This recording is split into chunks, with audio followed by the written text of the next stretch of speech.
All right, so hello everyone.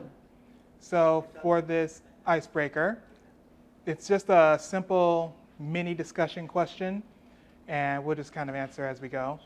It's basically what's a modern day like problem or issue, whether it's global or social, that sparks a desire in you to see it resolved positively. And you no need to raise your hand, you can just say it out loud. Well, for me, it's personally for me, it's family brokenness is one thing for me. So my family has an extensive history of drama and just brokenness in general. So the more families that are able to be more tightly knit and ideally minimize drama or none at all, that's something that I love to see be resolved whenever possible.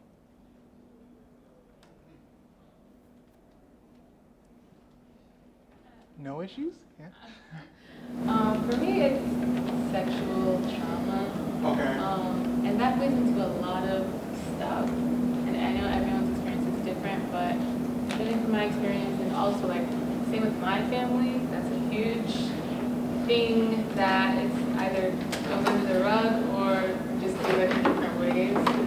So I guess just more talk about it, especially just like Christian settings, so that's something that I know it's a lot to talk about and just healing from, because it's just kind of hard to like do it with yourself. One more before we get into the presentation.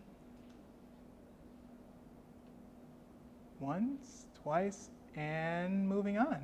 Okay. So this topic is going to be in-depth review on the book by Dr. Jordan B. Peterson, 12 Rules for Life, An Antidote to Chaos. And here's a copy of what the book looks like. If you want to see some of the contents of what the book is, you can buy it or browse through it later. With that, we can get into the next slide.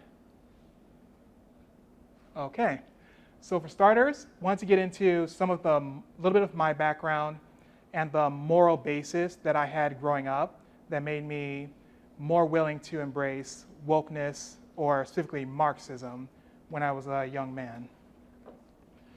Some of the basic things that I grew up around, I remember growing up believing that my group identity was of the most important detail about myself, specifically my race as a black man. I was also inspired by a lot of social movements to change the world. So especially when social justice as a term started growing or resurfacing, I remember being drawn to that.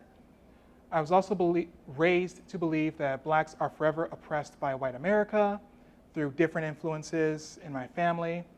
And I was also resentful of the rich or wealthy, who I viewed as being wealthy through theft, because I didn't understand how entrepreneurial pursuits actually work.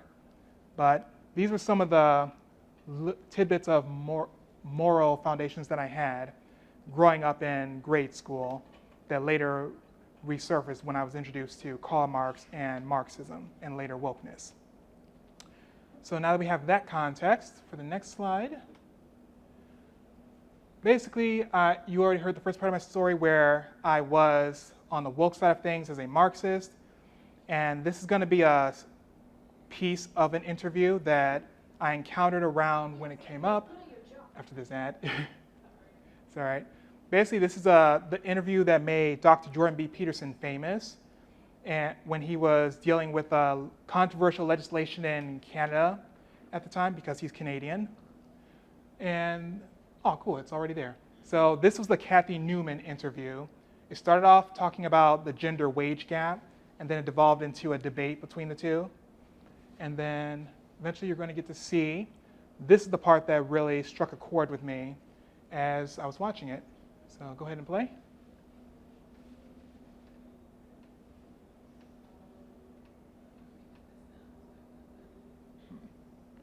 Well, that's working.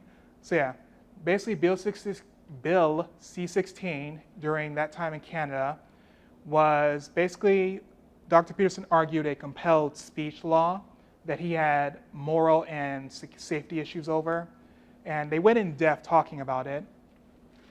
And at this point, they're getting into it when it comes to the topic of freedom of speech, because here in America, I took it for granted when I was younger, just because it was taught to me a little bit in civics, so I didn't think nothing of it in terms of other countries having different views on that.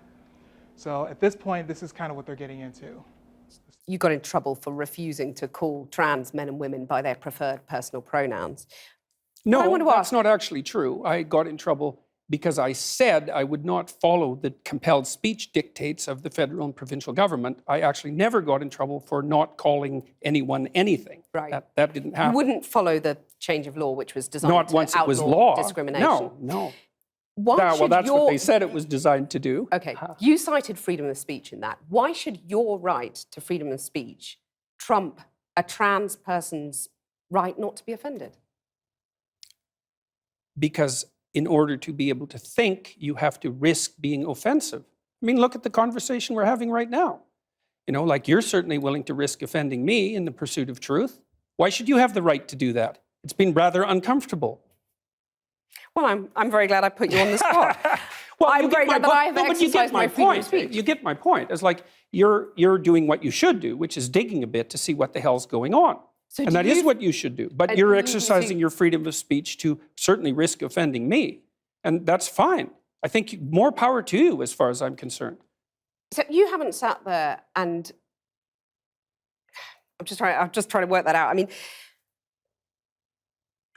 Ha, gotcha. You have got me. I'm trying to work that through in my head. Yeah, it took a while. It did, yeah. It took a while. You have voluntarily come into the studio and agreed to be questioned. Mm-hmm. A trans person in your class has come to your class and said they want to be called That's never happened.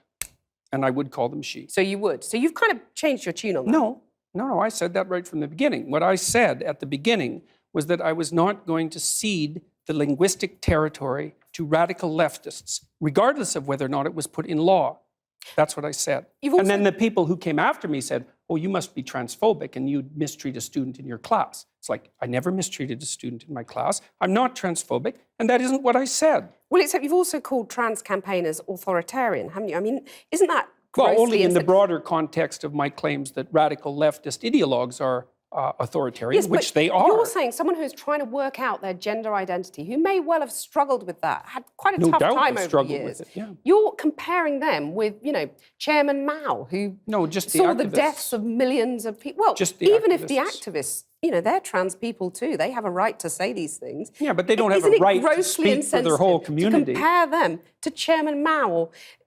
Augusto Pinochet. I mean, this is grossly insensitive. I didn't compare them to Pinochet. Well, I did compare them to He was an authoritarian. He's a right-winger, though. I was comparing them to the left-wing totalitarians. Okay. And I do believe they are left-wing totalitarians. Under Mao, millions of people died. Right. I mean, there's no comparison between Mao and a trans activist, is there? Why not?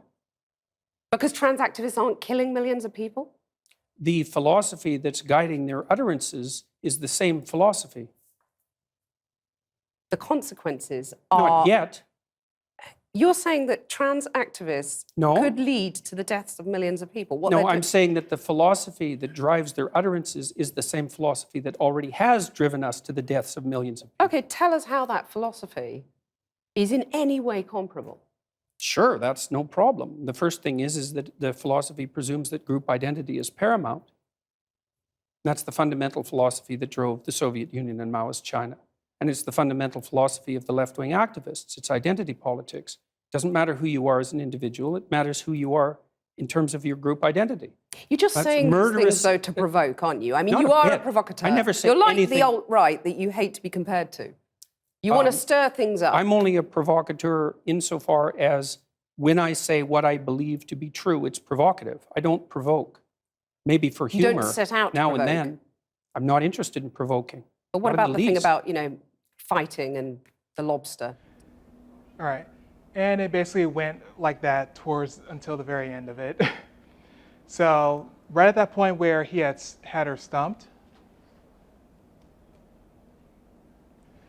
at first when I saw that, that was a bit of a road to Damascus experience for me. Although at first I was hesitant to take him seriously even after that, I remember thinking, well, he had a point about the freedom of speech part, but he's probably just some far-right Canadian, who cares? And then I went down the rabbit hole and eventually bought his book, and that was a huge game changer. As we get into the next slide. Now, there's, of course, 12 rules outlined in his book, and these are some of the most memorable rules that he wrote extensively about that had a huge impact on me, or sort of my favorite rules from his book. Rule 4, which was compare yourself to who you were yesterday, not to who someone is today. So that kind of communicated the idea of, instead of looking at how well this person's doing and coming up with reasons to be resentful and envious, this rule is actually suggesting, instead look back to how I was in the past and reflect on how much God has improved me since then, how much I've been transformed since then. And when I read through that, I realized, one, I had a lot of improving to do, and that it also made me think maybe my life isn't as bad as I made myself think. Then there was rule 9, assume the person you are listening to might know something you don't. I really like that rule because, one, it's been really great for my education, just because every time I'm doing a paper or disagreements with students on an individual level, I try to go with the instinct of, what does this person know that I have not heard before? And that's usually my goal during Q&As or just differences in opinions and worldviews. So that's been tremendously helpful and gives me a good sense of Christian humility as well. And then eventually we're going to get to this link, but this next one is set your house in perfect order before you criticize the world. That kind of took down one of the major, I'd say, moral foundations I had for being Marxist. Was the easy example is that I wanted to go out and change the world, but I couldn't even remember to take the garbage out on time or turn in my assignments on time.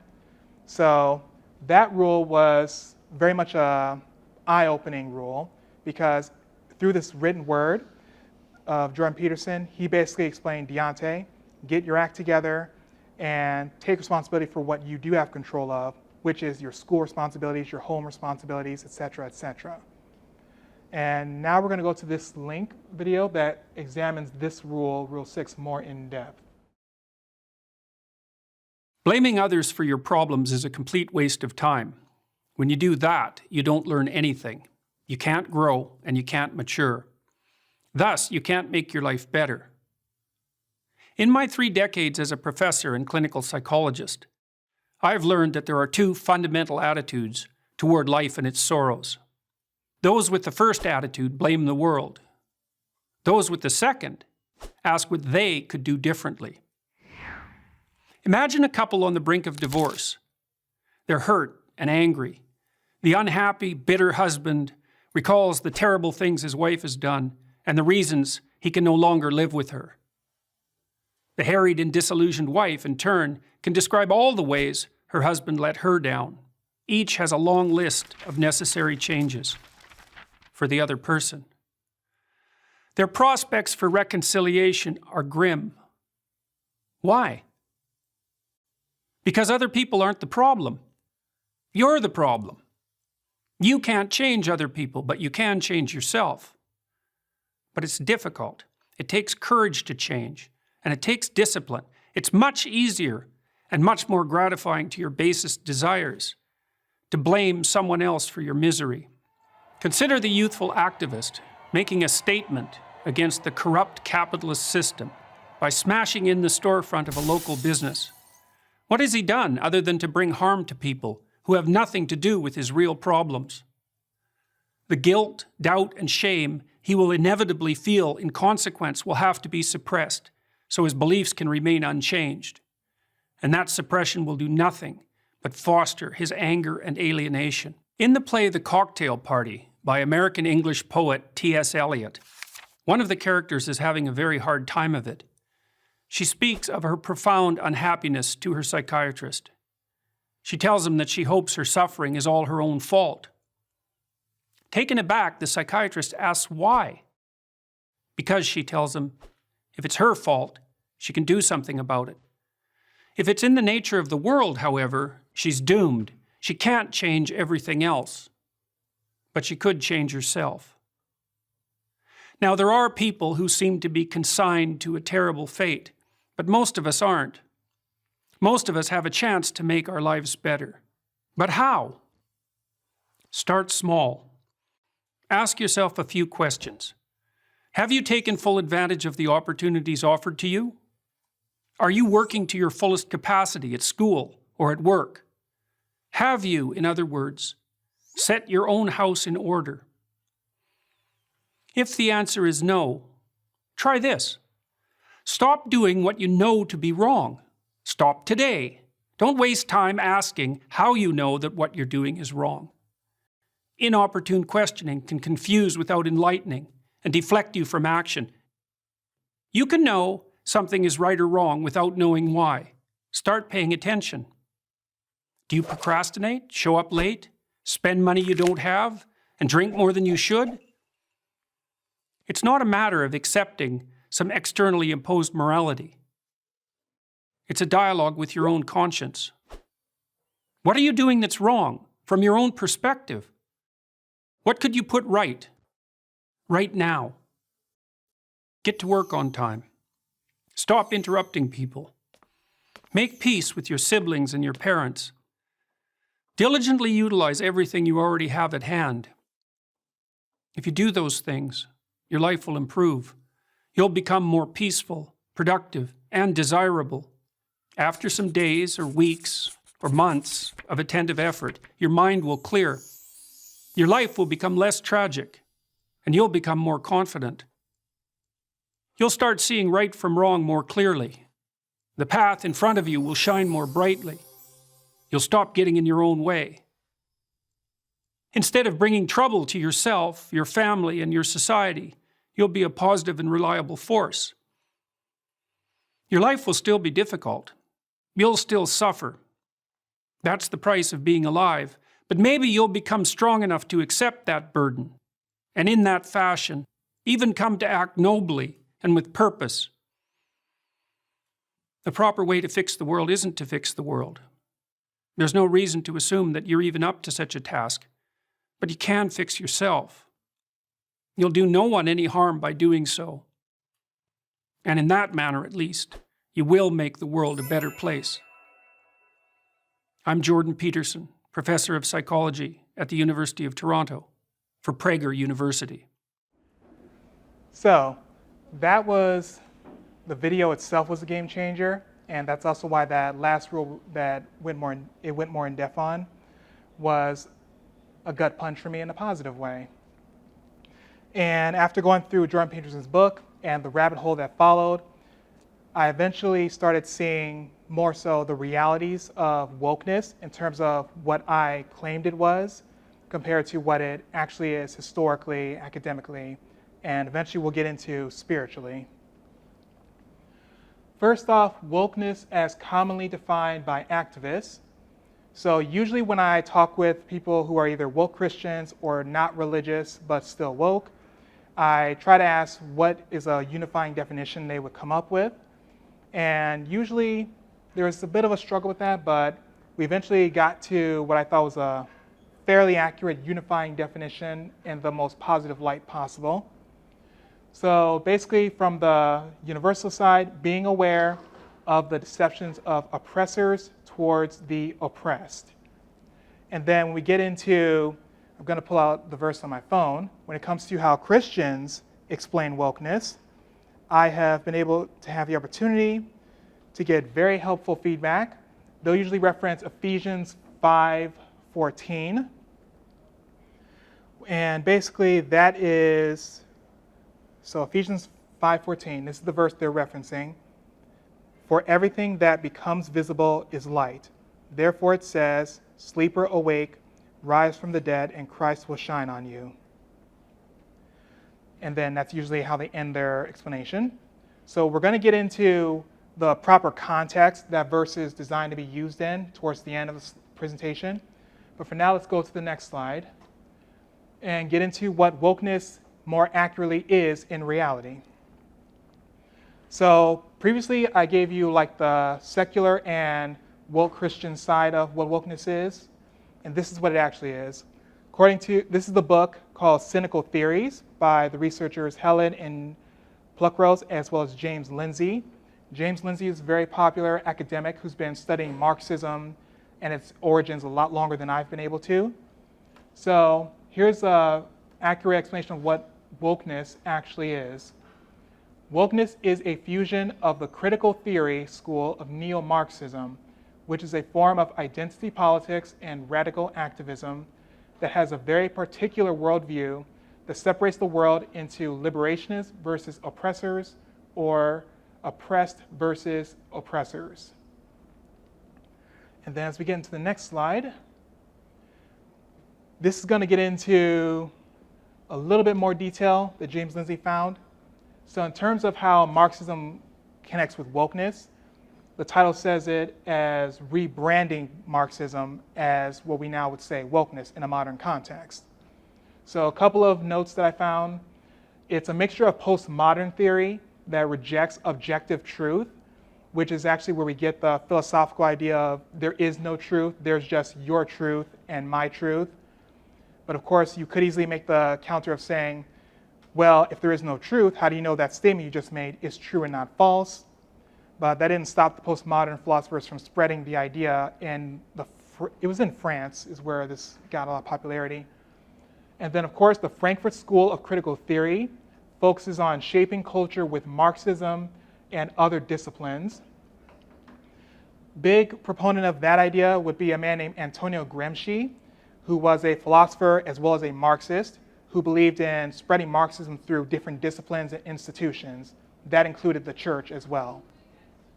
And that's where we get a lot of the familiar ideas such as critical race theory, critical gender theory, critical feminist theory, etc., etc. It's probably where we get the idea of critical thinking, maybe or maybe not. Then the last note, it has all of the conflict theory, separate the world into oppressor versus oppressed classes with zero-sum conflict, no ability to agree or understand one another across those, and then takes on the postmodern understanding of truth being just politics by other means, which removes all of the brakes standing up against it. Research from James Lindsay. Next slide. And this is from the Communist Manifesto, and I'm just going to read the first bullet point because this is the really important one that's influenced how Marxism keeps rebranding, is that, quote, in short, the communists everywhere support every revolutionary movement against the existing social and political order of things. And this is from the section 4, position of the communists in relation to the various existing parties. If you want to see it for yourself, you can just download the free PDF from whichever Marxist website and review this section of it for yourself. So as the next slide comes up, this is one of the ways Marxism has been rebranded as social justice. This gentleman is Karl Barth. He's a past theologian, and he did an address, which is a speech, that was titled Jesus Christ and the Movement for Social Justice in 1911. This is a book over here, Karl Barth and Radical Politics, that went more in depth into his socialist philosophies. To be fair, he did criticize the Soviet Union when the world found out what they were really doing, but he still maintained his socialist and Marxist tendencies out of a sense of that wasn't real Marxism, and that if Christians were doing it, we would have made it work. So that's for a little bit of context into that. And then the next one is going to be very interesting. I'm not going to read all the bullet points on here, but this is important because this is about rebranding Marxism as Black liberation theology.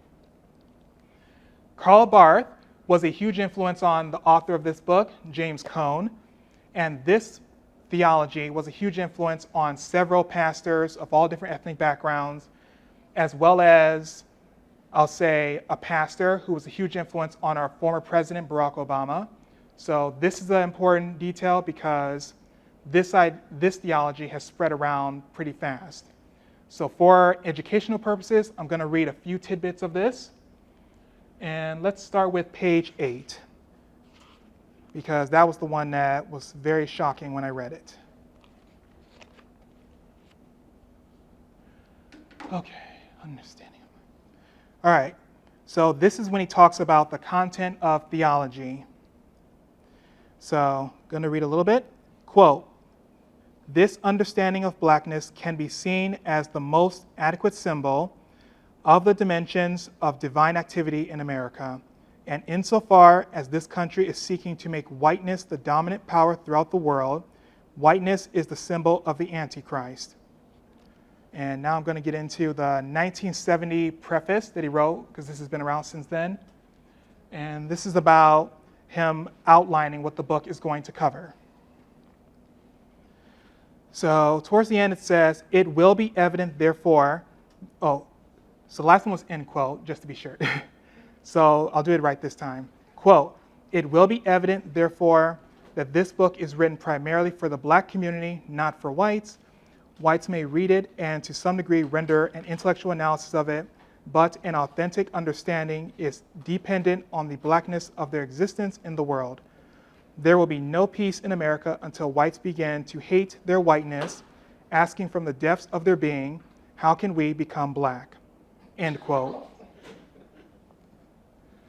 So I wish I could just keep laughing at some of these quotes, but the important part is to know that this is a very, very prominent theology. You may not have heard the exact one, but this rebranding of Marxism is becoming more and more dominant as time goes on. He quotes Karl Marx when he talks about human freedom over on page 94.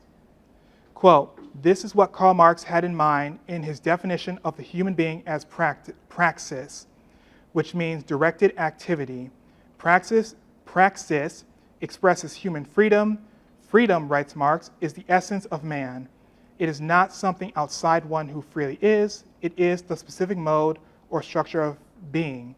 And inherent in it is action. Marx says the coincidence of the changing circumstances and of human activity can be conceived and rationally understood only as revolutionizing practice/praxis." End quote. It goes more in depth if you want to be really shocked, but I'm not going to. So we can go on to the next slide at this point. Now, before we get to these clips, these are going to be more visual examples for why Christians should care about Marxism being rebranded as Black liberation theology, because this idea is spreading in the form of, let's go to the Oak Park. 1 second. Yeah, let's watch that one. The Christian season of Lent is coming to a close as a leader of this Oak Park church speaks out for the first time over the church's chosen Lenten fast. For us, Lent is all about loving more people. Reverend John Edgerton said it was love that inspired a church sign headline, "Fasting from Whiteness." He said the meaning behind the boldness, celebrating diversity. Lent is a time when we reprioritize. We love the racial and economic diversity, the bringing together of people who are not the same. The sacrifice moving from a traditional Lenten celebration to exclusively showcasing voices and music of Black, Indigenous, and other people of color. The small church's decision has since elevated them from a local to worldly stage. We as a local church could never have dreamed that our proclamation of the gospel would reach a national audience, an international audience. Edgerton said Lenten season also means taking on something, but in this case, it included taking on backlash. In a statement, the church said it received white supremacist backlash, including more than 1,000 hateful messages. But the Reverend didn't choose to focus on that, but the purpose of their chosen fast. This has been a season of the best church that I can remember. It has been challenging in all the best ways and comforting in all the ways we need coming out of this pandemic. In Oak Park, Kate Kogirin, ABC 7 Eyewitness News. So that's just one example of Black liberation theology and its influence. Now we're going to go to the third one, and before we... So the examples were basically a lot of white stereotypes, such as showing up to church on time. So that's one of the things they would fast from. Another would be fasting from doing hymnals, because apparently that's considered a white stereotype. And instead of things of what you consider more traditional orderly worship, where you rise and then you quietly sing along, you could like dance around because apparently that's considered a black only kind of way of worship.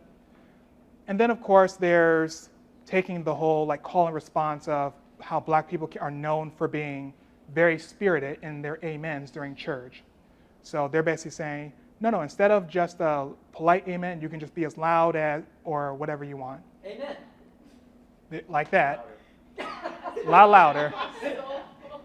So that's one example of what is very clearly. Can I get a witness? That's exactly what they would do. So that's the fasting from whiteness. This next one is going to be really important because as Christians, we know that idolatry is a big thing. It's very real. And Black liberation theology, I'm going to go on the record and say it is definitely a false teaching that is built around idolizing black culture.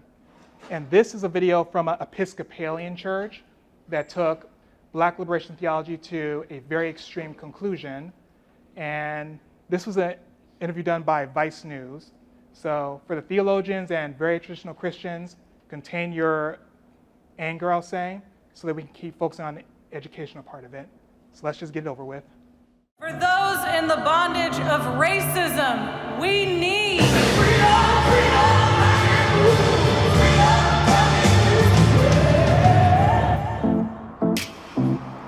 I'm at Grace Cathedral in San Francisco, California. Hundreds of folks are going to come here to witness the Beyoncé Mass, bringing together secular music and a religious message to tell a story of empowerment for particularly women of color, but for anyone who happens to sing praises to the goddess herself, Beyoncé. Here we go.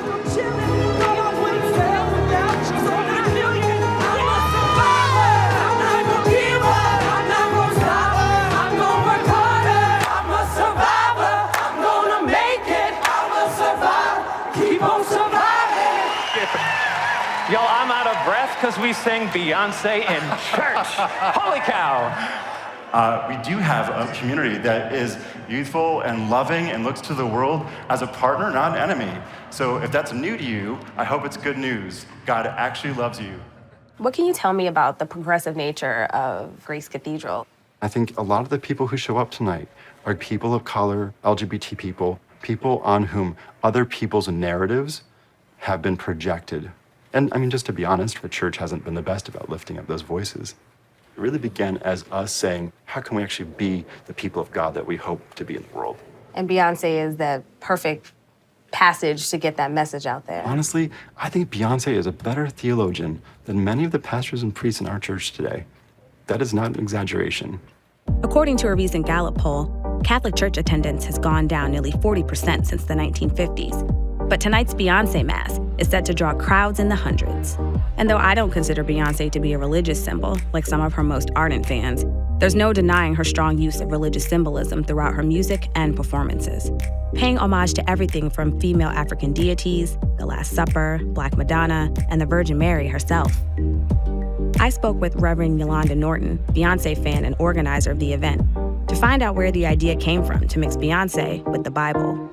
The event was born out of a class that I teach called Beyoncé in the Hebrew Bible. So I walked them through this process of thinking about how the music of Beyoncé helped us have conversations about Black women and how we worship and our spirituality. So talk me through how you analyze a song like Flaws and All for your students. She has this ambiguous audience, right, in the song. Maybe it's Jay-Z, maybe it's her fans. But I love it when she says, you know, I'm a train wreck. I'm a train wreck in the morning. I'm a bitch in the afternoon. Right? I'm a bitch in the afternoon. Every now and then, without warning, I can be really mean to you. Right. I can be really mean toward you. So what we do in the worship service is we make that about a conversation that we would have with God. So if you imagine that as a prayer to God, how many... I don't know why you love me. And that's why I love you, right? I neglect you when I'm working. Yep, we all do that, right? So it's really about naming Black female spirituality is embodied in that song. The Lord be with you. Also with you. Lift up your hearts. Lift them up to the Lord. We live in a world where a mostly male church debates whether or not women should be ordained, but Jesus chose Mary of Nazareth, a woman of color, and another woman of color, Mary of Magdala, to be the prophet of the resurrection. So what is very clear to me is that God is a lot more comfortable in trusting his power and authority to women of color than the church is. I've been asked time and time again, why Beyonce? I believe that she reminds us that sometimes you have to do your thing your way. You don't do it on demand. You don't do it for your oppressor. You don't sing when they want you to sing. You sing when God tells you to sing. Never give them your song. Beyonce didn't become Beyonce on her own. I'm not standing in front of you because of anything that I've done. I'm here because of the Mary Nortons of the world, the Daisy Washingtons of the world. These are women whose names you'll never know, but Black women who fought to their core to make sure that there was a better tomorrow for those who could stand in front of you and say, as a Black woman, I am created in the image of God, and I am here to change the game and make the world a better place.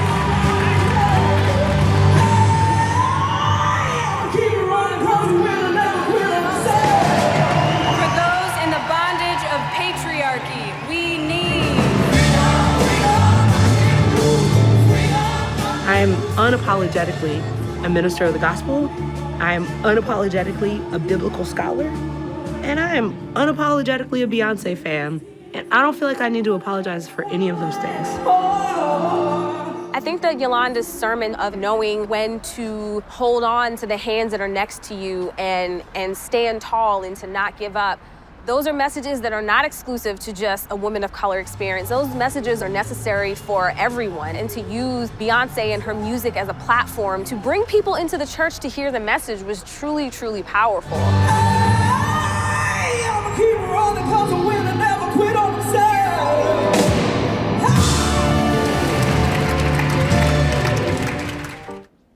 So that's an example of a group of white theologians asking, how can we be Black? And at first it comes off as a little bit funny to an outside audience, but as far as why we should care as Christians, before we get into the next slide, well, basically I named them right there. Idolatry of Black culture, or any culture, is a huge issue. So just like I have a problem with this theology, I would have had problems with it if it was called white liberation theology, because it's idolizing creation instead of our creator, that is Jesus Christ. So as we get into the next slide about why the world needs cultural apologists. So these different examples are a visual way of showing what I've seen wokeness as it actually is. Going back to our icebreaker from earlier, it starts with a genuine concern, or I would say discontent with whatever the issue is that came to mind for you. Only what wokeness, as rebranded Marxism, it takes that, what I'll say, holy discontent, and promises you salvation without the one who actually brings salvation, which is Jesus Christ. And so, this is where we get into, since we're a Christian apologetics group, why should this matter to us after everything that we've looked at? This goes into a quote by Paul Gould about his definition of he would say cultural apologists. Typically we think of like philosophical apologists or theological, but this one explains really well about cultural. The work of establishing the Christian voice, conscience, and imagination within a culture so that Christianity is seen as true and satisfying.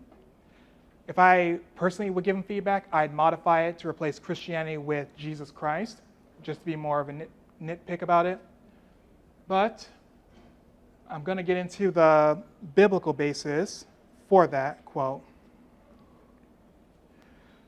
Now, regarding wokeness, there might be some Christians on the woke side that have reason to disagree with me. And going back to Ephesians 5 and 14, they would say that's their definition of wokeness, but I'm going to put it in a different context, referring to John, 8:12. Which should be over here. So this is John 8:12, referring to Jesus, and goes, again, Jesus spoke to them, saying, I am the light of the world. Whoever follows me will never walk in darkness, but will have the light of life. And then going into Ephesians 5, but this time 5 through 14, so that you can have the full context of what that verse was getting at. Basically goes, be sure of the, let's see, here it is. Here we go. Oh, typo, it's supposed to be start at verse 8, but here we go. This is verse 8. For once you were in darkness, but now in the Lord you are light. Live as children of light, for the fruit of the light is found in all that is good and right and true. Try to find out what is pleasing to the Lord. Take no part in the unfruitful works of darkness, but instead expose them. For it is shameful even to mention what such people do secretly, but everything exposed by the light becomes visible. For everything that becomes visible is light. Therefore, it says, sleep, sleeper awake, rise from the dead, and Christ will shine on you. Now, with that context in mind, and this helpful definition of cultural apologetics, I hope you found this presentation meaningful. And also, you have a little bit of information regarding Black liberation theology, so that you can, if possible, bring this information to your churches or ministries, whatever God calls you to do, and better defend churches from what we just witnessed earlier. And with that, thank you for your time, and we can get to the Q&A.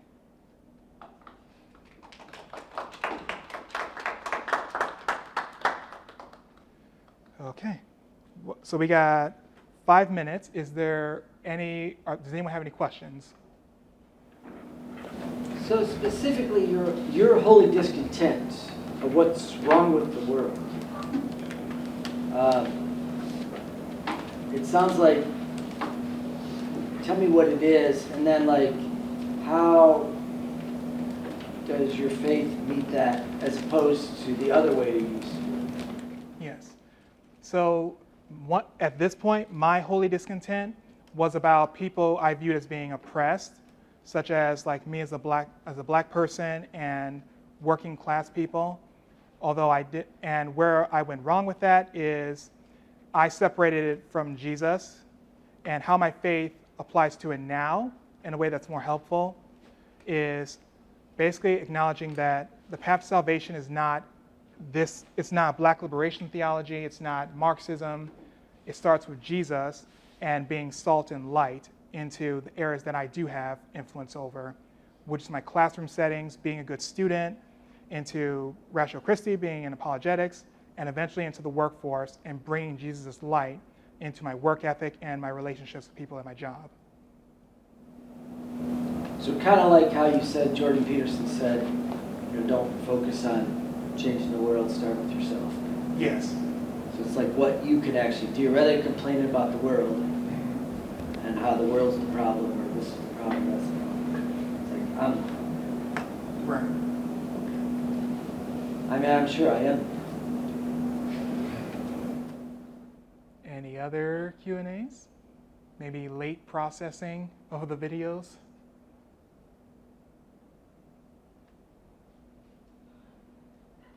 Okay. If there's no other questions for the Q&A, we got 3 more minutes. Anyone have anything else? Why only 3 more minutes? Just to respect people's time commitments in case they have to go somewhere else. So that's why so now it's 1:18. But if you don't have any more questions, then I guess we can wrap up at that point then. Did I make it? Yeah, my portion is done. Q&A is officially closed, and thank you. All right.